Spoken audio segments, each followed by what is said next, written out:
सुरुवातीला टर्न करताना तुम्ही दोन्ही पाय असे खाली सोडून टर्न करा, नजर समोर ठेवा आणि ही प्रॅक्टिस करत राहा. जोपर्यंत तुमचा टर्न बसत नाही तोपर्यंत मॅमसारखी प्रॅक्टिस करा. दोन्ही पायां असे खाली सोडून आपला टर्न पहिले होतो. स्टार्टिंगला बंद करावं लागायची गाडी, इथं स्टॉप करून मग टर्न व्हायचा. आता बघा गाडी स्टॉप नाही करावं लागत, कंटिन्यू टर्न होतो. टर्न फक्त खूप जवळून झाला आहे तर तो आपल्याला आपला थोडासा अजून लांबून घ्यायचा आहे.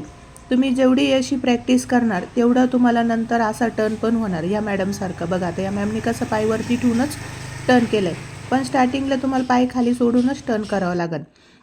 या मॅमनी पण पहिले तशीच प्रॅक्टिस केली, पाय खाली सोडून टर्न करायची. आता ही प्रॅक्टिस चालू आहे.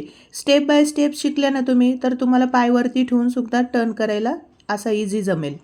आता ह्या दुसऱ्या मॅमचा अजून टर्न नाही होते तर त्यांना जोपर्यंत टर्न नाही होणार तोपर्यंत आपण अशीच प्रॅक्टिस करणार आहोत.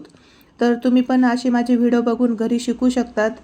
तुम्हाला काही कमेंट करायची असली तर तुम्ही कमेंट करा. काही अडचण येत असेल शिकताना तर बघा, मॅम इथं आल्या की ब्रेक दाबायचे आणि थांबून टर्न करायचे. आता निदान ब्रेक नाही मारावं लागत, कंटिन्यू टर्न तर होतोय.